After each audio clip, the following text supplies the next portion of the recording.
once again.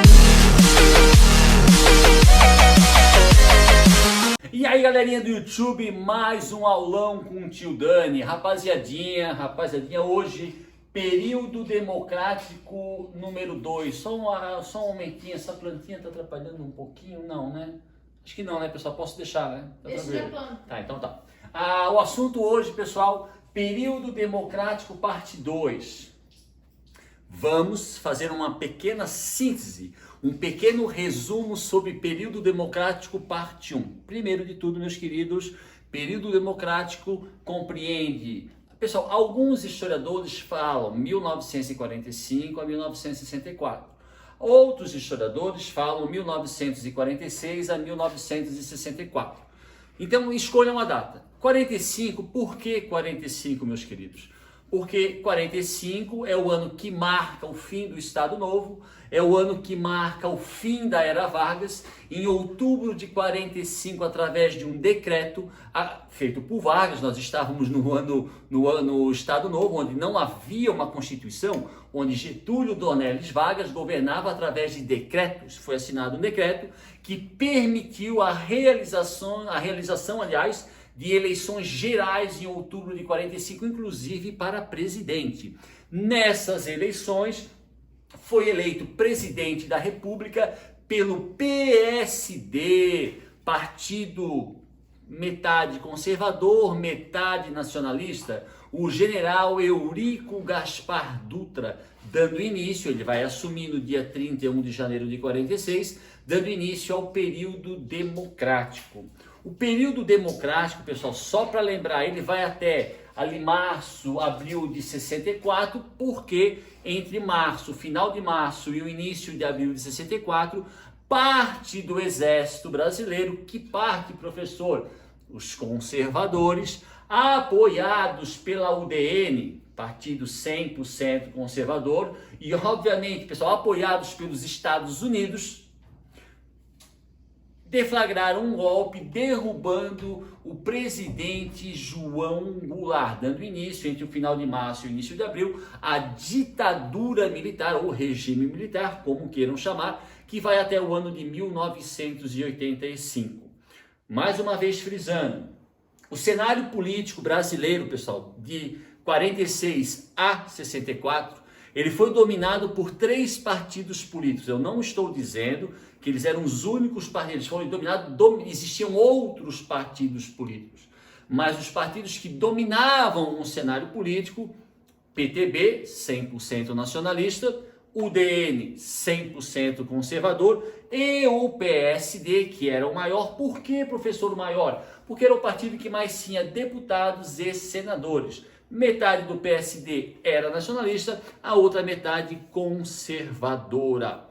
Analisamos também, em período democrático parte 1, a Constituição de 46, a cassação dos mandatos não só do partido do PCB, mas dos políticos, dos deputados e senadores eleitos pelo PCB. Não esquecendo que a partir do governo de Eurico Gaspar Dutra, dentro do contexto da Guerra Fria, o Brasil vai se alinhar aos interesses dos Estados Unidos. Por isso que em 47, o PCB, Partido Comunista Brasileiro, ele cai na ilegalidade. Então aí os seus políticos tiveram seus mandatos cassados. Falamos também sobre que o Brasil, após a Segunda Guerra Mundial, estava com crédito, não dívida externa. Mas em 2 anos nós fizemos a proeza de acabar com todo esse crédito comprando produtos de bens de consumo, me fugiu, bens de consumo, geladeira, fogão, gastamos o nosso crédito e voltamos a ter uma dívida. Mas, período democrático parte 1, pessoal, o nosso foco principal foi o período de governo de Getúlio Dornelles Vargas, eleito diretamente, de forma direta, em 1950, principalmente com relação à criação da Petrobras, principalmente com relação à tentativa de assassinato empreendida contra um dos maiores inimigos de Getúlio, Carlos Lacerda da UDN, o chamado O Corvo, a tentativa que vitimou o seu segurança, major da aeronáutica, causando uma pressão maior ainda sobre Getúlio Vargas, segundo os historiadores, levando ao suicídio no ano de 1954. Depois, nós analisamos o período de 54 e 55, especialmente no que está relacionado à tentativa de golpe empreendida pelos conservadores com o objetivo de evitar a posse de Juscelino Kubitschek, presidente do Brasil. Se vocês olharem essa imagem, pessoal, essa imagem é a imagem do Congresso Brasileiro. Essa imagem ali onde fica os ministérios, o Congresso, o governo. Isso aqui é a parte central, é a parte mais importante de Brasília. Então, obviamente, pessoal, o foco da nossa aula hoje, o foco principal, se bem que foco principal não é o foco da nossa aula hoje, em período democrático 2, é analisar especialmente o período de governo de Juscelino Kubitschek, que vai de 56 a 31 de janeiro de 61, e depois, de forma resumida, sintetizar, discutir, abordar o curto período de governo do presidente Jânio Quadros, que não passou de 8 meses, um ano não chegou a acabar o ano de 1961. Mas, para lembrar, quando, pessoal, o Getúlio morre, quem vai assumir o lugar dele é o Carlos Luz. Carlos Luz, o Café Filho, que era presidente da Câmara. E o Café Filho, ele vai implementar ali, como ele é presidente da Câmara, ele vai realizar novas eleições. E nessas eleições, quem vai ser eleito presidente do Brasil? Juscelino. Quem foi eleito vice-presidente? João Goulart, do PTB. Pessoal, nas eleições de 1955, lembrando que nesse período era uma eleição para presidente e uma eleição para vice-presidente. Era separado. Hoje não mais. Em 55, para presidente, foi eleito Juscelino pelo PSD. E para vice-presidente, foi eleito João Goulart, PTB. Lembrando que o PTB era um partido 100% nacionalista. E nesse período, pessoal, referente ao período democrático, aos olhos dos conservadores e aos olhos de uma boa parcela da sociedade brasileira, João Goulart era visto como um comunista, perfeito? E quando o Juscelino ganha as eleições, os conservadores tentaram empreender um golpe, onde Café Filho se ausenta alegando alguma doença. Carlos Luz, o presidente da Câmara, aliás, o Café Filho, pessoal, era vice-presidente, o Carlos Luz, presidente da Câmara, assume na tentativa de evitar a posse do Juscelino. O Marechal Lott põe as tropas nacionalistas na rua para garantir a posse do Juscelino, tira Carlos Luz da presidência e coloca o presidente do Senado, o catarinense Nereu Ramos, que vai assumir por uns 2 meses e meio e garante a posse de Juscelino como presidente em 31 de abril de 56, de janeiro de 56, e a posse de João Goulart como vice-presidente do Brasil. Isso mostra que mesmo antes de começar o governo de JK, havia uma grande instabilidade no cenário político brasileiro. Então agora, a partir de agora, meus queridos, vamos dar início à era JK, de 31 de abril, de 31 de janeiro, não tem 31 de abril, eu faço aniversário dia 30 de abril, do dia 31 de janeiro de 1956 até o dia 31 de janeiro de 1961, quando o JK passa a faixa de presidente para o candidato da UDN, Jânio Quadros. Perfeito, galera? Então, Brasília. Juscelino, como eu já falei, pessoal, de 1956 a 61. Pessoal, durante a campanha eleitoral de 1955, o principal slogan da campanha eleitoral do JK ou de Juscelino Kubitschek, nascido em Minas Gerais, foi 50 anos em 5. O que significava isso? O JK, pessoal, ele era nacionalista, mas ele também tinha um cunho empreendedor. Ele prometia que durante os 5 anos de seu governo, o Brasil desenvolveria o que normalmente levaria 50 anos para acontecer. Que ele, como presidente, em 5 anos, faria o que outros presidentes levariam 50 anos. Essa era a promessa de JK. E, pessoal, eu não vou dizer que ele cumpriu essa promessa na sua totalidade, mas na questão industrial, de infraestrutura, realmente teve um bom desenvolvimento. Não sei se 50 anos em 5, não sei se tudo isso, mas houve um grande desenvolvimento na área de transporte e principalmente na área de indústria e na área da indústria de base. É o que nós vamos analisar agora, tá? Baseado no seu slogan, pessoal, de campanha, 50 anos em 5, uma das primeiras medidas implementadas por JK é o plano de metas. O que era o plano de metas? Desenvolver 5 setores considerados prioritários na sociedade brasileira, que por sinal continua sendo até hoje, né? A educação, a agricultura, a produção de energia, a indústria de base e o transporte. Então, segundo a visão empreendedora de Juscelino, essas seriam as 5 áreas prioritárias que deveriam ter prioridade durante o seu governo. Já vou antecipar, já de antemão, que as 3 áreas que mais tiveram sucesso, pessoal, foi a ligada à produção de energia, à indústria de base e o transporte. As 2 áreas que não obtiveram o sucesso almejado, infelizmente, né? A área da educação. E quando nós falamos, pessoal, de agricultura, nós falamos principalmente com relação à reforma agrária. Por exemplo, a Constituição de 1934, aprovada pelo Getúlio, promulgada durante a Era Vargas, ela deu uma série de direitos aos trabalhadores, mas, pessoal, principalmente para os trabalhadores urbanos. Os trabalhadores rurais, eles não foram contemplados pela Constituição de 34.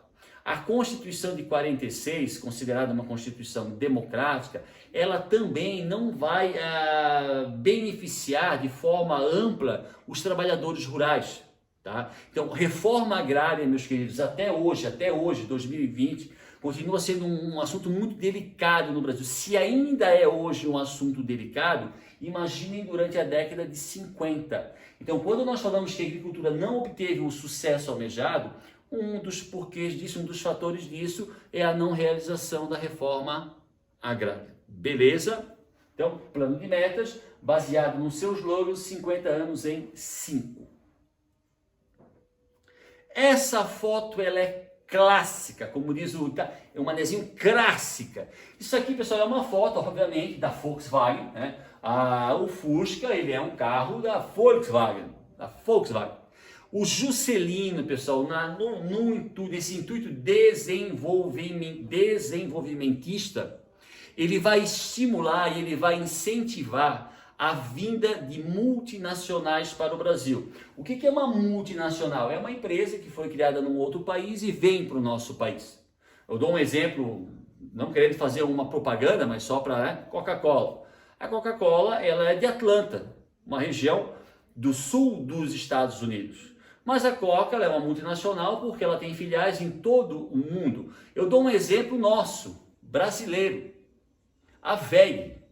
A WEG é uma empresa catarinense, uma empresa que produz motores, se eu não me engano, de ar-condicionado, de geladeira, de freezer. É em Jaraguá do Sul, muito próximo aqui da região de Balneário, de Brusque, de São João Batista, né? E ela é uma multinacional. A matriz é em Jaraguá do Sul, mas tem na África do Sul, na Índia, na China, no México. É uma multinacional brasileira. Então, durante o governo do JK, nesse espírito desenvolvimentista, ele vai estimular a vinda de multinacionais, especialmente indústrias automobilísticas. Indústrias que produzem carro, moto, caminhão, ônibus, veículos. Então, uma grande quantidade de indústrias automobilísticas vão ser estimuladas a vir para o Brasil. Por isso, meus queridos, voltando à imagem, por isso que uma das prioridades de JK era o aumento na produção de energia. Porque se eu estimulo, pessoal, a vinda de indústrias, pessoal, indústria automobilística são indústrias gigantescas.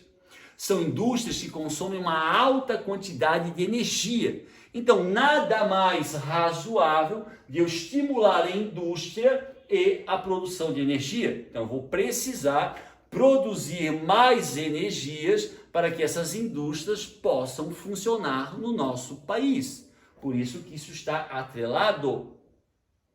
Compreenderam? E um outro detalhe, o transporte, quase esquecendo.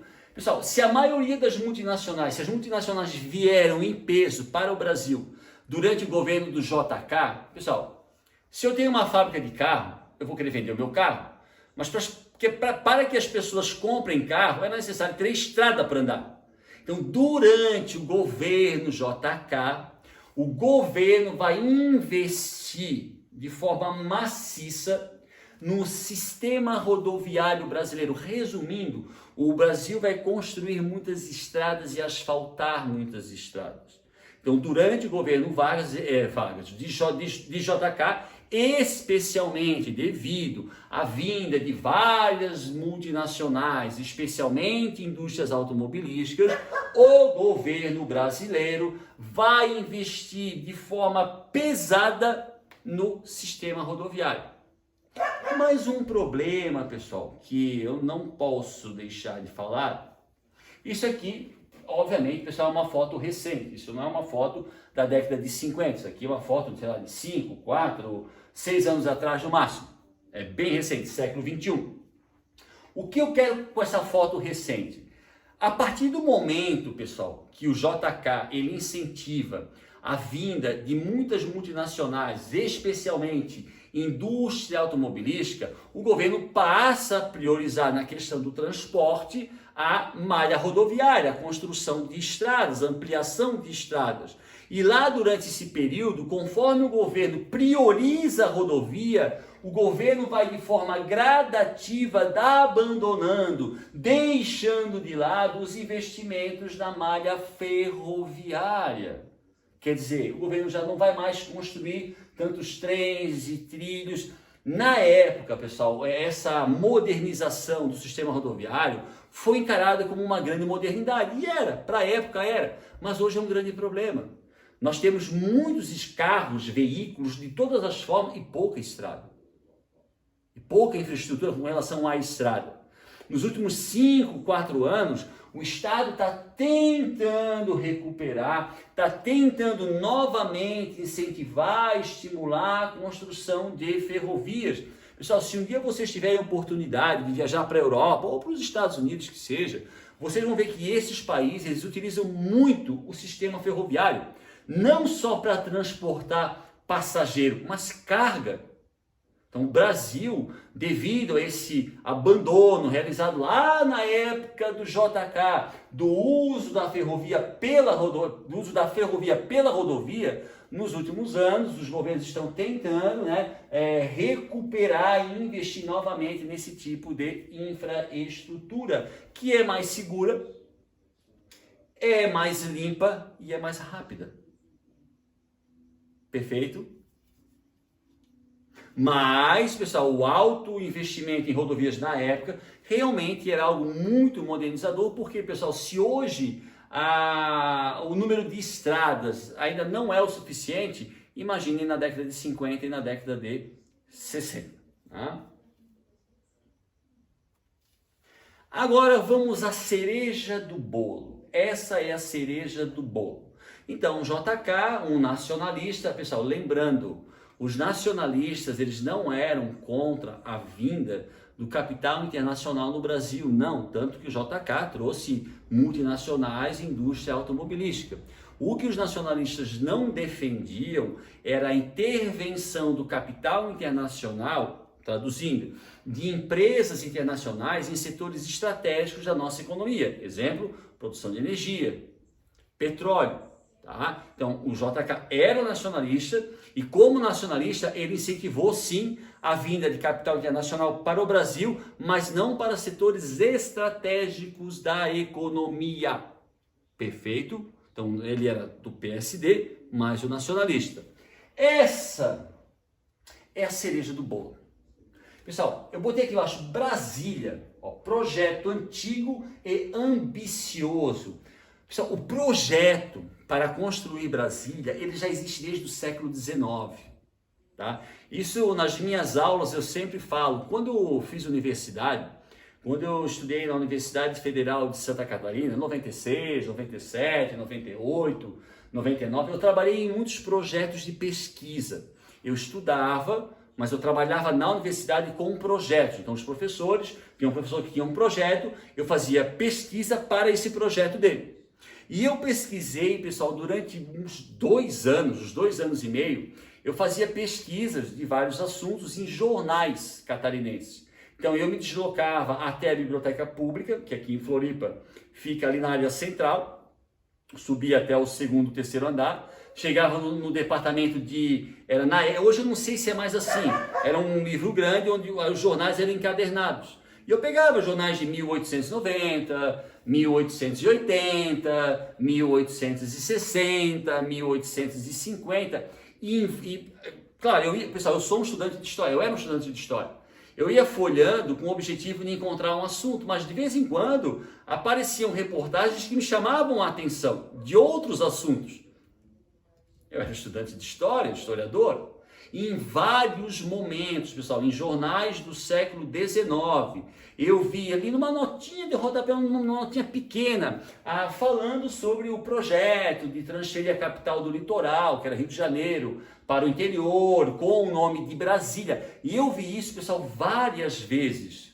Em vários anos, aparecerem notinhas nos jornais falando sobre esse tal projeto de transferir a nossa capital, que era no Rio de Janeiro, no litoral, para o interior, com o nome de Brasília. Então, o projeto para a construção de Brasília, para a transferência da capital do litoral, não é um projeto do Juscelino. Era um projeto, pessoal, tão ambicioso que ninguém teve coragem de fazer. Pensa, transferir uma capital de um país, do litoral, para o interior. Pessoal, a capital de um país é sempre uma cidade com muita infraestrutura, e isso vai custar dinheiro, então nunca ninguém teve coragem, por isso que eu botei projeto antigo e ambicioso. Qual é o mérito do Juscelino? Durante a campanha, dentro dos 50 anos em 5, ele prometeu sim colocar esse projeto, que até então estava no papel, em prática. Foi a construção de Brasília, pessoal, a transferência da capital do litoral para o interior foi uma promessa de campanha de JK. E quando realmente ele é eleito presidente e assume no dia 31 de janeiro, ele começa a fazer isso. A construção da nova capital brasileira. Objetivo. Pessoal, eu vou usar uma mapinha, eu não ia usar para essa explicação, mas vou usar. Depois eu falo sobre essas figuras, depois eu falo aqui. Aqui, pessoal, na verdade esse mapa, tá? Se vocês verem aqui, ó, principais estradas da meta rodoviária. Então, o Juscelino daqui, ele está falando sobre, né, o aumento da malha rodoviária mais próximo do litoral do Brasil, né? O estímulo à indústria automobilística estrangeira que vem ao nosso país, a modernização. Então aí o Juscelino vai colocar em prática, né, as principais estradas da meta rodoviária, aumentar o número de estradas no Brasil. Perfeito? Só que, pessoal, o que isso tem a ver com Brasília? Se a gente observar, Brasília, Rio de Janeiro era aqui, ó. Brasília foi transferida para a região centro-oeste. Essa região aqui, pessoal, o norte, um pouco aqui, né? É uma região até hoje pouco povoada. Tirando ali, pessoal, a capital Goiânia, Manaus, Belém, Palmas, é nova, mas tudo bem, mas é uma capital. Tirando esses centros maiores, a região ali, um pouco do centro-oeste, mas principalmente do norte, até hoje, pessoal, 2020, é uma região de uma população de uma densidade demográfica muito baixa. Então, um dos objetivos que levou Juscelino a colocar em prática o projeto para transferir a capital do litoral para o interior, para a região centro-oeste e norte, povoar e desenvolver a área central do Brasil. Pessoal, professor, mas o senhor disse agora que essa área ainda, pessoal, essa área ela ainda é, se comparada aqui ao litoral, ao sudeste, ao nordeste aqui, mais o litoral, ao sul, realmente ela ainda é pouco povoada. Mas pensem se Brasília não estivesse ali, ela seria menos povoada do que hoje, ela seria menos desenvolvida do que hoje. Eu sempre, pessoal, eu vou dar um exemplo. Eu sou natural de Floripa, Florianópolis é a capital de Santa Catarina. Ao redor de Florianópolis existe o município de Biguaçu, que é colado, o município de São José, o município de Palhoça. Pessoal, esses municípios são muito desenvolvidos. Mas será que se eles não fossem grudados com a capital do estado, eles seriam desenvolvidos como eles são hoje? Será que se eles fossem cidades mais distantes da capital, ou a capital não fosse ali, fosse em outro local, será que São José seria tão desenvolvida como ela é hoje? Será que a Palhoça seria tão desenvolvida como ela é hoje? Provavelmente não. Porque a capital, pessoal, ela traz desenvolvimento não só para a área da capital, mas para as áreas periféricas.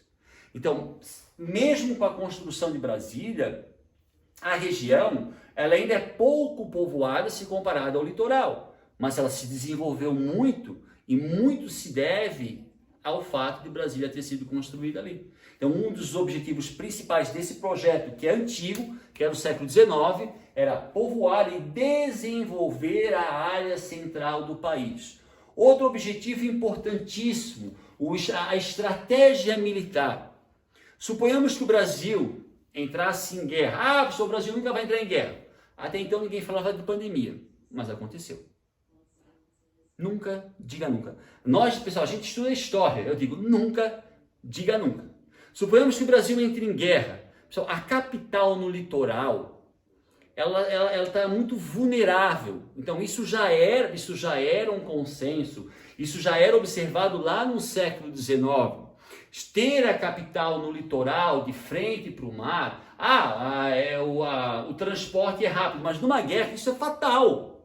Ela está muito vulnerável a um ataque de uma marinha melhor, depois com um avião de bombardeiros aéreos. Então, um dos objetivos, além de povoar e desenvolver a área central, era transferir a capital para o interior, caso haja uma guerra, ela no interior, ela está no centro do país, ela vai estar muito mais protegida do que no litoral. E o terceiro, pessoal, eu digo mais escuso de todos, fugir de manifestações populares. Pessoal, Brasília foi projetada pelo arquiteto Oscar Niemeyer, esse aqui, que viveu até os 103, 104 anos, o cara foi longe, tá? E pelo engenheiro civil Lúcio Costa. Eu não sei, pessoal, a que idade ele foi, mas ele também foi uma idade bem aos seus 80 no mínimo, tá? Então, arquiteto Oscar Niemeyer e o engenheiro civil Lúcio Costa foram os caras que projetaram Brasília. Pessoal, Brasília é considerado um patrimônio histórico da humanidade. Brasília não nasceu como vila, Brasília nasceu como cidade. Como assim, professor? Nova York, pessoal, lá nos seus primórdios, era uma vila. São Paulo, que hoje é a maior cidade do Brasil, uma das maiores cidades do mundo, quando nasceu São Paulo era uma vila. Floripa, Brusque, Balneário, pega uma foto de Balneário de 1950, sei lá, de 1960, Brusque. Normalmente, pessoal, Roma antiga, lá no seu início, era uma vila. A maioria das cidades, quase na sua totalidade, começaram com vilas. Há algumas exceções de cidades que foram projetadas. Uma delas é Brasília. Brasília já nasce como cidade. E quando o arquiteto Oscar Niemeyer e Lúcio Costa projetaram Brasília, eles já imaginaram uma cidade para dali 100 anos, 150 anos, porque eles sabiam que ali seria a capital e ali em pouquíssimo tempo morariam 2, 3, 4 milhões de pessoas. Então já foi uma cidade projetada para 100, 200 anos.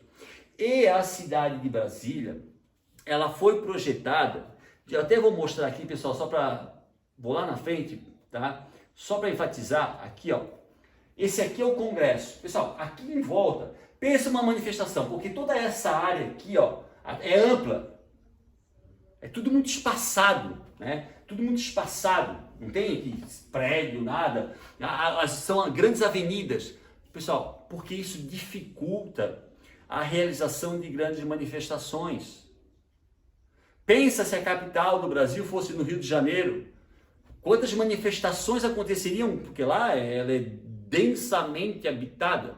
Constrói-se uma capital no meio do nada, porque Brasília foi construída no meio do cerrado. Pessoal, Brasília, peguem uma foto, Brasília foi feita no meio do nada. Era o cerrado. O que é o cerrado? Cerrado é um ambiente muito parecido com o deserto, tanto que a umidade em Brasília é baixíssima. 8%, 6%, 10%. Foi necessário construir o Lago Paranoá. O Lago Paranoá, pessoal, é um lago gigantesco, mas ele é artificial. Para que construir um Lago Paranoá? Para equilibrar um pouco a umidade, porque a área, pessoal, de cerrado, ela é muito parecida com a área de deserto. E Brasília foi feita no meio do nada.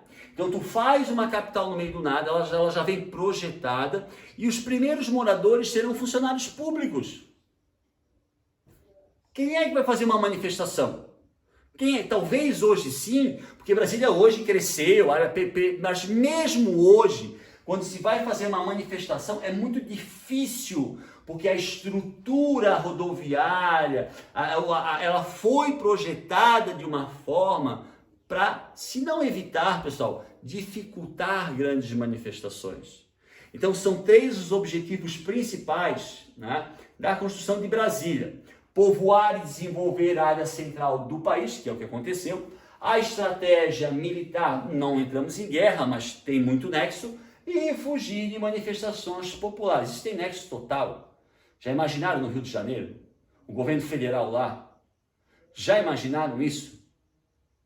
Só que lembrando, é um projeto antiquíssimo, tão ambicioso, porque qual é o mérito de Juscelino? Ele colocou esse projeto em prática dentro do seu slogan 50 anos em 5. Mas vocês poderiam me perguntar, tá, professor, mas transferir e construir uma capital de um país não custa dinheiro? Custa. E o Brasil tinha? Não. O Brasil não tinha. E uma outra coisa, pessoal, que a gente não pode esquecer. Aqui tem o arquiteto, o Oscar Niemeyer, aqui tem o engenheiro civil, o Lúcio Costa, mas nós não podemos esquecer também dos candangos, pessoal. Do trabalhador braçal, do servente de pedreiro, do carpinteiro, do faxineiro, do lixeiro, as pessoas que construíram. Oscar Niemeyer e Lúcio Costa projetaram. Aqui estão as pessoas que levantaram, que fizeram cimento, levantaram ferro, quebraram a pedra.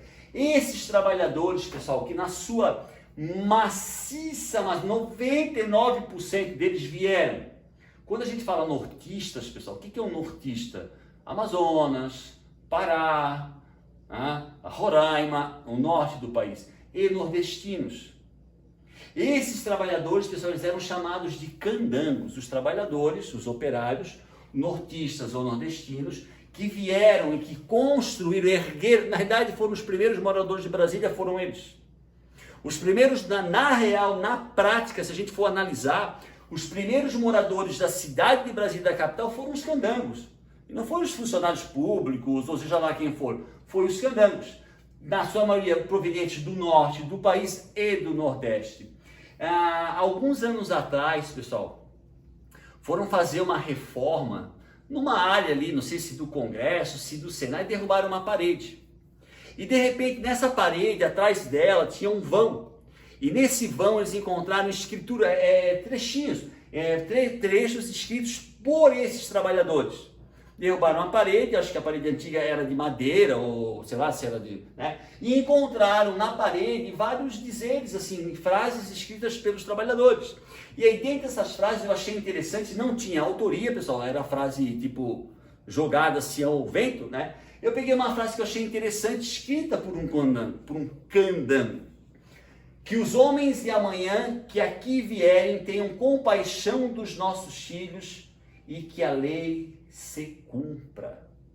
Isso aqui é uma frase, pessoal, de um candango anônimo, um trabalhador ou uma trabalhadora do norte ou nordeste, responsável em pegar a mão na massa e erguer Brasília, e que escreveu, eu achei muito interessante, que os homens de amanhã que aqui vierem, que vivem, tenham compaixão de nossos filhos e que a lei se cumpra. Achei interessante isso, pessoal, trazer. Eu achei, é profundo, é profundo. Então, além de Oscar Niemeyer e de dos sócios que projetaram, são essas pessoas, esses bravos guerreiros e guerreiras brasileiros que ergueram a nossa capital, os valorosos candangos. Não se esqueçam. Aqui a foto anterior. Consequências. Então, não havia dinheiro para fazer uma transferência de uma capital. Pessoal, Brasília é bonita? Sim. Brasília está bem localizada? Sim. É uma cidade com uma estrutura? Sim. Só que, pessoal, não havia recursos financeiros para a construção de Brasília. Então, Juscelino, ele vai usar dois artifícios. Ele vai produzir emissão de papel moeda em excesso. Ele vai produzir, pessoal, papel moeda. O que quer dizer isso, professor? Fabricar dinheiro. Pessoal, todo governo fabrica uma determinada quantia de dinheiro, mas quando há quando essa quantia ela excede um limite, gera inflação. E gerando a inflação, gera a desvalorização da moeda e do salário. Como assim de desvalorização? Exemplo, pessoal. Hoje, R$100, tu compra, sei lá, 10 quilos de carne. Aí a inflação aumentou, gerando uma desvalorização da moeda. Daqui a um mês, esses R$100, esses 100, vão comprar 7,5 kg. A moeda é a mesma, mas o valor do produto aumenta, desvalorizando a moeda. Então, um dos artifícios usados por Juscelino para bancar a construção de Brasília foi a emissão de papel moeda em excesso. Pessoal, qualquer governo que faça isso é burrice em excesso, tá? Isso causou inflação e a desvalorização do salário e a diminuição do poder de compra do trabalhador. Segundo, empréstimo. Juscelino, além de emitir papel moeda, provocando inflação, ele vai pedir vários empréstimos, ele vai adquirir vários empréstimos junto a bancos internacionais. Meus queridos, quando um país ele faz um empréstimo com outro país, ele faz em dólar, não é em cruzeiro ou real, em dólar. E quando ele paga esse empréstimo de volta, ele paga em dólar. Então, além de emitir papel e moeda em excesso, o Juscelino ele adquire empréstimos junto a bancos internacionais, obviamente aumentando a nossa dívida externa. A maior consequência disso, uma crise econômica que vai desencadear várias greves. Essa foi a principal consequência da construção de Brasília. Isso quer dizer o quê? Quando o Juscelino, pessoal, ele entrega a faixa de presidente para Jânio Quadros da UDN no dia 31 de janeiro de 61, ele entrega um Brasil com uma inflação alta, se eu não me engano era de 5%, foi para quase 40%, uma desvalorização significativa do poder de compra do trabalhador, um aumento significativo da nossa dívida externa e a deflagração de várias greves por todo, uma instabilidade, pessoal, política e uma instabilidade social. É dessa forma que o Juscelino entrega o Brasil ao candidato vencedor em 1960, entrega a faixa de presidente da Jânio Quadros no dia 31 de janeiro de 1961. Perfeito? Vamos agora, pessoal, falar um pouquinho sobre Jânio Quadros. Em 1960, Jânio Quadros se lançou o candidato a presidente pela UDN. Pessoal, eu quero só fazer uma observação. O Jânio Quadros, ele tradicionalmente ele não era da UDN, ele era de um partido menor. Mas para que ele, na ambição dele, no objetivo dele de ser presidente, ele precisava se lançar por um partido maior. Entendeu? Eu vou dar um exemplo assim, pessoal. Os principais partidos hoje tem PSDB, tem o DEM, tem o PT, tem o PSL. E aí eu sou lá do partido PKK, um partido pequenininho. Não que eu não seja eleito, pode ser que eu seja eleito, mas é muito mais difícil. O que normalmente um candidato faz? Ele vai se filiar a uma sigla maior. O que o Jânio fez? Ele saiu do pequeno partido dele, ele vai se filiar ao UDN, ele se lança candidato a presidente pelo UDN, mas ele não era um udenista fervoroso, um cara que adorava, não, ele usou a UDN, que era uma sigla assim um tanto quanto popular no Brasil, para se lançar a presidente. E durante a campanha dele, ele vai usar como símbolo a vassoura. Tanto que ele era magrinho, pessoal, as pessoas chamavam ele de vassourinha. Ele usou como campanha, como símbolo de campanha na campanha de 60, porque ele assumia em 61 a vassoura. O que significa isso? Vamos varrer a corrupção do Brasil. Eu vou varrer. Esse era o slogan da propaganda do candidato a presidente Jânio Quadros pela UDN. E um detalhe, pessoal, bem importante. Ali entre 1958, 59 e 60, a televisão estava se tornando um bem de consumo muito popular. O que significa isso? Mais pessoas adquiriam televisão. E a campanha eleitoral de 1960 é a primeira campanha no Brasil onde ela aparece com mais frequência nas telas de televisão, chegando à casa das pessoas. Então, uma campanha na qual participou Jânio Quadros em 1960, ele fazia comício, mas ela já aparecia com mais frequência dentro da casa das pessoas através da televisão. Isso dá uma notoriedade maior ao candidato, né? Um outro fato bem interessante é que o Jânio Quadros, deixa eu ver se eu arrumo uma foto dele aqui. Não, tá, já vou explicar a foto. Jânio Quadros, essa figurinha aqui, ó. Né? O Jânio Quadros, pessoal, durante a campanha dele, ele adotou uma postura seguinte: ele usava a vassoura como um símbolo. A postura dele, ele andava normalmente com o cabelo muito desalinhado, muito tipo desarrumado, um terno sempre preto. Ele tinha a mania, pessoal, de cultivar caspa, aquelas caixinhas, e caía no terno. Ele também, de vez em quando, ele ia para os comícios, ele tinha o costume de colocar um sanduíche de mortadela, queijo, presunto, no bolso. E sempre com o terno amassado. Por que esse ar mais desleixado? Para dar uma conotação de popular. É uma estratégia, pessoal, de propaganda. Não é só ele que usou isso. Várias pessoas usaram e usam isso. Uma estratégia de parecer mais popular, né? Parecer algo mais próximo do povo, né? Não está preocupado muito com a aparência. Essa foi uma marca registrada, além da vassoura, foi uma marca registrada da campanha do Jânio Quadros. E ele ganhou as eleições, pessoal. Ele ganhou, tá? Tanto que em 61 ele foi eleito presidente. Um pequeno e grande detalhe. Em 1960, pessoal, o Jânio Quadros é eleito presidente. Mas quem foi eleito vice-presidente novamente e com uma votação significativa foi João Goulart. João Goulart, pessoal, que já era vice-presidente do Juscelino. João Goulart, que aos olhos dos conservadores era um comunista socialista, ele é eleito novamente com uma porcentagem significativa de alguns milhões de votos, vice-presidente do Brasil pela UDN. Aqui eu escrevi, pessoal, instabilidade, porque como a gente falou bem no início, o governo do Jânio Quadros ele não vai passar de 8 meses. E politicamente falando, vai ser um governo extremamente instável. Aliás, pessoal, de 61 a 64, do governo de Jânio Quadros até o golpe que derruba João Goulart, a instabilidade é total. O Brasil vai ver uma instabilidade total de 61 a 64. Tá? Agora eu vou explicar. Calma, relax. Então, aqui tem uma moça da década de 60, ela está com um biquíni. Aonde eu quero chegar? Quando um presidente, pessoal, numa república, seja hoje ou amanhã, na nossa república, um presidente ele não consegue criar as leis.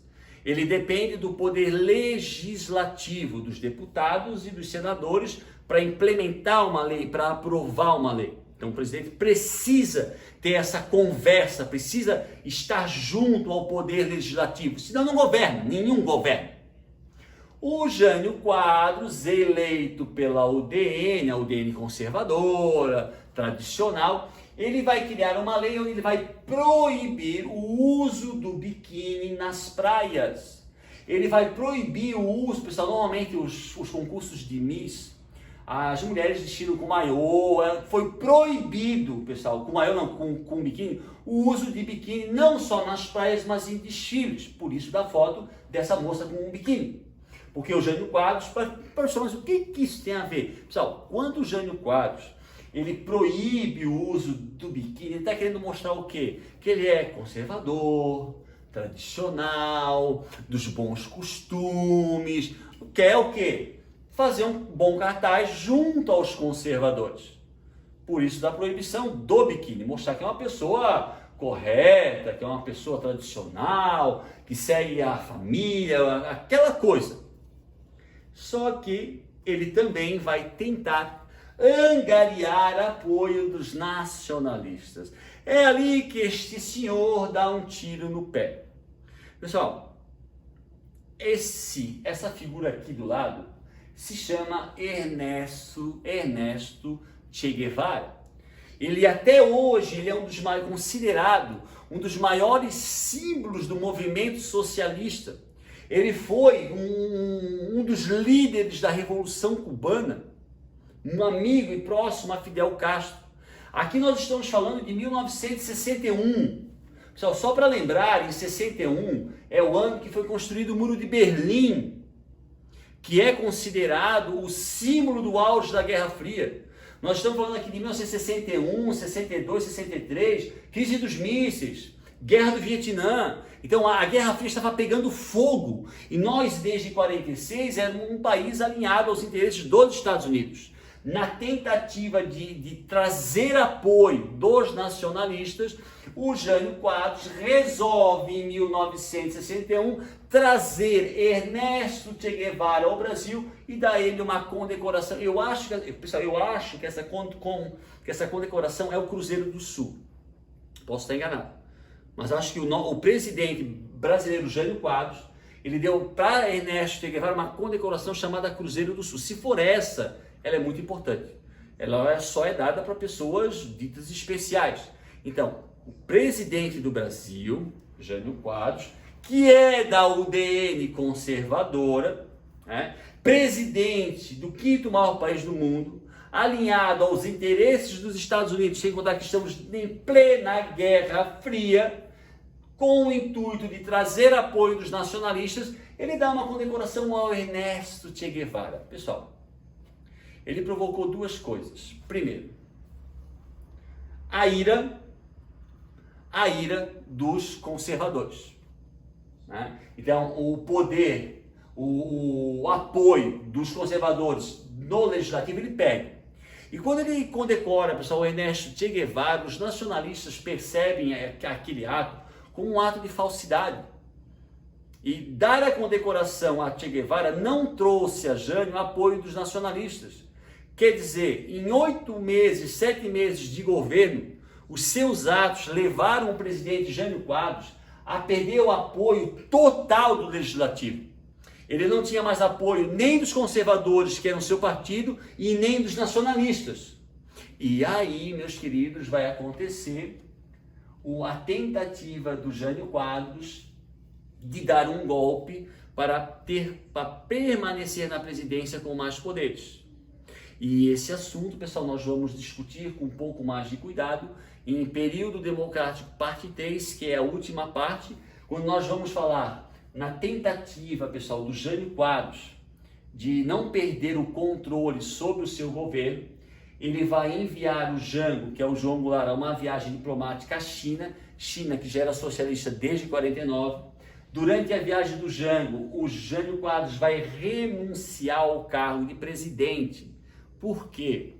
Ele imaginou na mente dele que o Jânio Quadros, o João Goulart fora, se ele renunciasse, as pessoas perceberiam que se ele não era mais presidente, quem seria era o vice, e o vice era o João Goulart, que muitos achavam que era socialista. Na cabecinha dele, ele achou que as pessoas ficariam desesperadas com o fato do João Goulart assumir a presidência e pediriam para ele voltar. E se a sociedade pedisse para ele voltar, ele diria o quê? Eu volto, mas se vocês me derem poderes totais.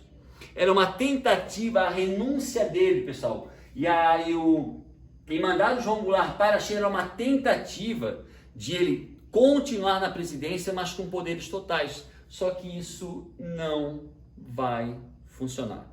E é a partir desse ato que tem esse início os acontecimentos que levarão ao golpe militar de março e abril de 1964. Então, na próxima aula, meus queridos, nós vamos analisar esse fato aqui, essa tentativa de golpe em si próprio, de Jânio Quadros. Depois nós vamos analisar o período de governo de 61 a 64 do João Goulart, a implementação do sistema parlamentarista, as reformas de base e os fatores, obviamente, que levaram ao golpe entre março e abril de 1964. Perfeito? Galerinha, espero que vocês tenham gostado. Como eu disse, qualquer dúvida, entrem em contato, liguem, perguntem, não se acanhem, tá? E o assunto sobre o período democrático tem mais uma videoaula, e aí a gente fecha e depois volta a falar sobre o Brasil, sobre a ditadura militar de 64 a 1985. Beleza? Galera, não querendo ser chato, mas para não esquecer, deem aquele like, se inscrevam no canal, pessoal. Valorizem o trabalho do tio Dani. Continuem a estudar, façam seus tópicos, assistam às aulas gravadas, assistam às aulas online e aquela fezinha para que logo tudo volte ao normal. Aquela fé, aquela coisa forte. Beleza? Galerinha, muita saudade, tá? Muita saudade mesmo, tá? Espero que logo a gente se encontre e até a próxima aula. Um grande abraço, um grande beijo e tchau, tchau.